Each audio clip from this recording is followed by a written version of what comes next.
அனைத்து அன்பு உள்ளங்களுக்கும் என் இனிய மதிய வணக்கம். நாம் இன்று வாசிப்பை ஏன் நேசிக்க வேண்டும் என்பதை பற்றி பார்ப்போம். வாசிப்பு வாழ்க்கையில் இன்றியமையாதது.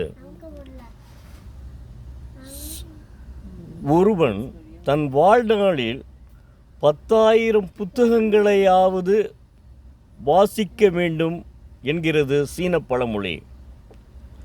அப்படி வாசித்தால் நம் வாழ்க்கை முன்னேறும் என்கிறது. உதாரணத்திற்கு நாம் என்ன செய்ய வேண்டும் என்றால், சின்ன குழந்தைகளை பருவத்திலிருந்தே வாசிப்பை கற்றுக் கொடுத்தால் அவர்களினுடைய சிந்தனை வளர்ச்சியடையும். உதாரணத்திற்கு தாமஸ் ஆல்வா எடிசனை எடுத்துக்கொள்வோம். தாமஸ் ஆல்வா எடிசன்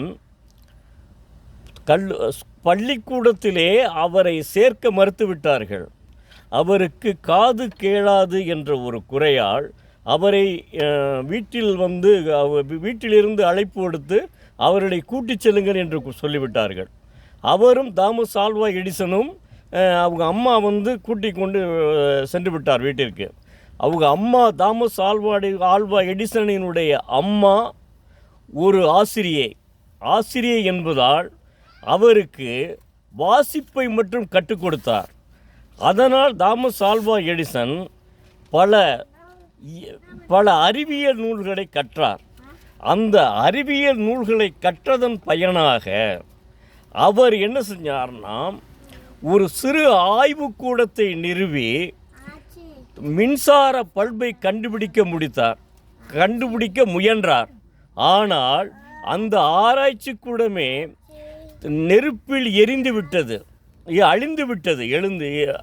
அப்படி அழிந்து கூட அவர் அதை பற்றி கவலைப்படாமல் மீண்டும் அதன் முயற்சியில் ஈடுபட்டு மின்சார பல்பை கண்டுபிடித்தார்.